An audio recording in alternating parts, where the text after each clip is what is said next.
Mesdames, Messieurs les députés, Mesdames, Messieurs, je vous remercie pour cette invitation à m'exprimer devant vous au sujet de la gestation pour autrui. Cette pratique permet à des personnes en désir d'enfant de réaliser leur désir. Mais elle n'est pas que cela. La réalisation de ce désir signifie des dommages pour la femme et pour l'enfant. Ces dommages ne sont pas voulus comme tels, bien entendu, mais ils n'en sont pas moins réels.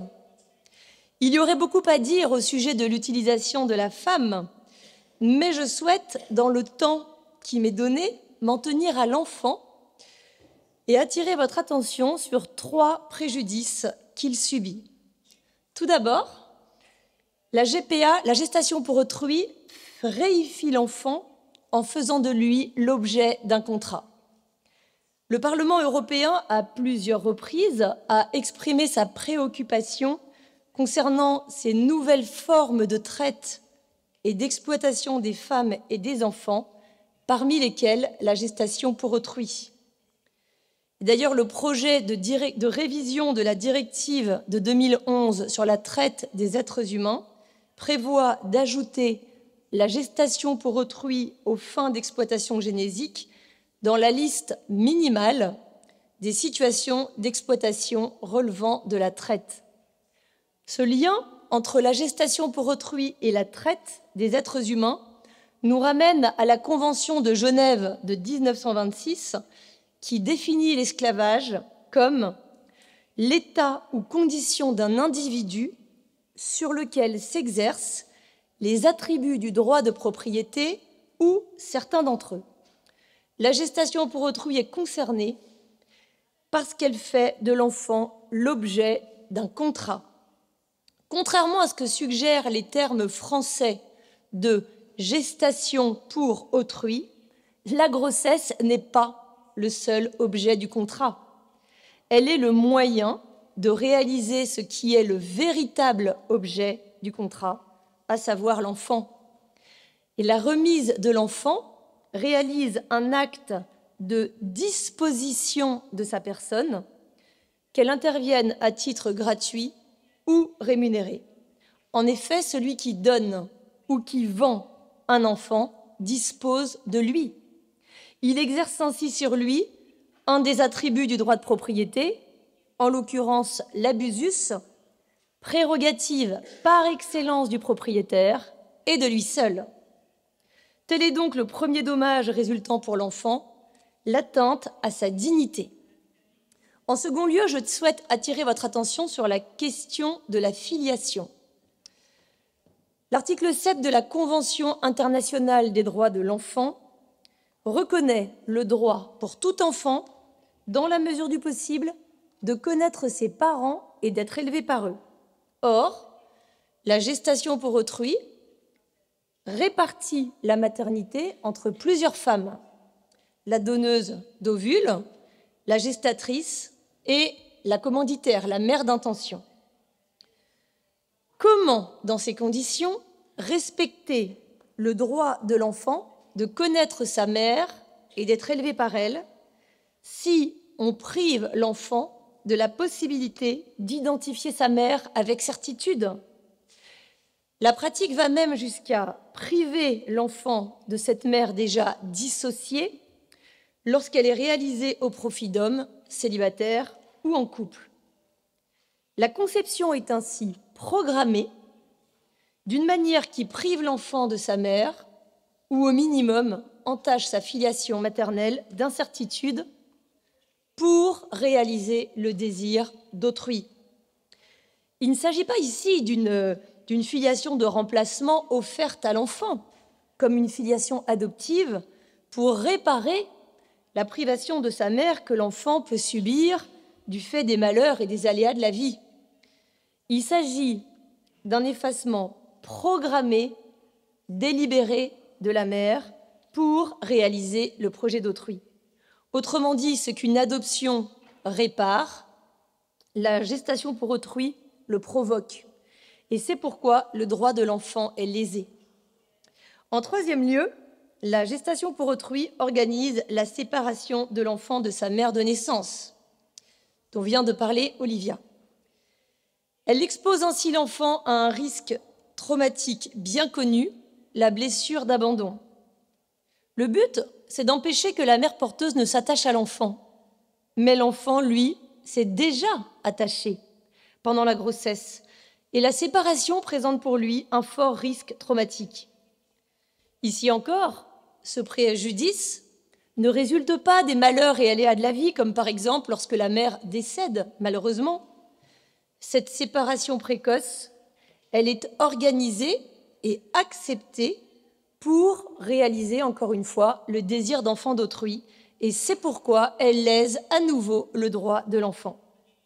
Je ne parle pas des autres problèmes que pose la gestation pour autrui pour l'enfant, comme par exemple les enfants laissés pour compte, lorsque les commanditaires changent d'avis ou lorsque l'enfant est handicapé.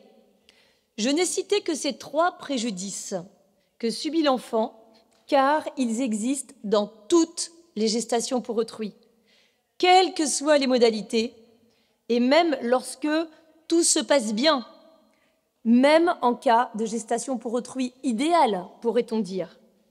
C'est pourquoi aucune réglementation de la gestation pour autrui ne peut, hélas, sauvegarder les droits de l'enfant, parce que c'est le principe même de la pratique qui porte atteinte à ses droits. Et les bonnes intentions à l'égard de l'enfant ne peuvent changer cette réalité. Cependant, je ne peux en rester là, parce qu'en tout état de cause, des enfants naissent de la gestation pour autrui et continueront probablement à naître de cette pratique. Comment les protéger? Une première possibilité est de reconnaître la filiation convenue par contrat. Autrement dit, de reconnaître comme parents les commanditaires. C'est par exemple ce que fait la France, qui transcrit sur les registres d'état civil les actes de naissance étrangers qui désignent le père biologique et qui permet aux parents d'intention, soit une femme, soit un deuxième homme, d'adopter l'enfant. C'est d'ailleurs ce que demande la Cour européenne des droits de l'homme dans son avis de 2019. Mais cette, entre guillemets, solution, elle présente l'inconvénient de donner effet au contrat de gestation pour autrui, de valider l'atteinte à la filiation de l'enfant et de fermer les yeux sur les autres préjudices qu'il subit. En réalité, c'est la situation des adultes qui est régularisée et il est paradoxal que l'atteinte aux droits de l'enfant soit ignorée dans son prétendu intérêt. Alors, quelles autres solutions pourraient être envisagées? Je cite ici quelques solutions, entre guillemets, validées par la Cour européenne des droits de l'homme, alors même que les États ont refusé de reconnaître la filiation convenue par le contrat de gestation pour autrui. Dans une affaire islandaise jugée en 2021, 2 femmes ont eu recours à la gestation pour autrui aux États-Unis. À leur retour en Islande, l'enfant est considéré comme un mineur non accompagné. Il est pris en charge par les autorités qui lui désignent un tuteur et il est placé en famille d'accueil auprès des 2 femmes. Et la Cour européenne a validé cette situation dans laquelle la filiation établie à l'étranger à l'égard des parents d'intention, ici 2 femmes, n'est pas reconnue par le droit interne. Dans une affaire britannique jugée en 2022, 2 hommes concluent un contrat de maternité de substitution avec un couple marié, et les relations se dégradent, et la mère porteuse et son mari n'informent pas les commanditaires de la naissance et sont indiqués comme parents sur l'acte de naissance de l'enfant. La justice, saisie, ordonne que les 2 hommes commanditaires, la mère porteuse et son mari, aient tous la responsabilité parentale et que l'enfant vive avec les 2 hommes, que son nom soit modifié pour intégrer leur nom de famille, mais que la mère porteuse et son mari aient avec l'enfant des contacts réguliers. Dans une affaire italienne jugée en 2015, la Cour européenne considère que l'Italie peut cette fois retirer l'enfant au commanditaire, un enfant obtenu par mère porteuse en Russie, pour le confier à l'adoption. Et cette décision est la seule rendu en grande chambre et elle désavoue un arrêt de chambre rendu 2 ans plus tôt. Bon, ces quelques exemples permettent d'illustrer une dure réalité. Une fois l'enfant né de la gestation pour autrui, il n'existe aucune solution totalement satisfaisante pour lui.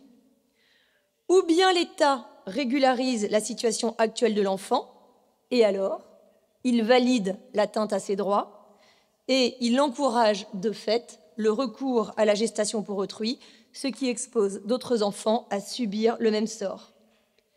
Ou bien l'État refuse de reconnaître la filiation découlant du contrat de gestation pour autrui, et les diverses solutions que nous venons d'évoquer montrent leurs limites pour l'enfant. C'est pourquoi la seule attitude responsable d'un État soucieux de protéger les enfants est de les préserver de faire l'objet de tels contrats, en agissant de telle manière qu'il n'y ait plus de gestation pour autrui, ou en tout cas beaucoup moins.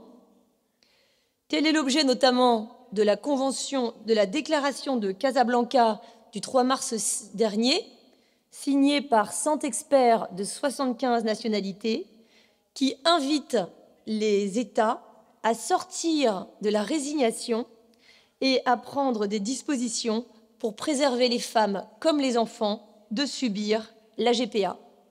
Un autre monde est possible et les citoyens que nous sommes comptent sur les politiques justement pour rendre cet autre monde possible. Je vous remercie.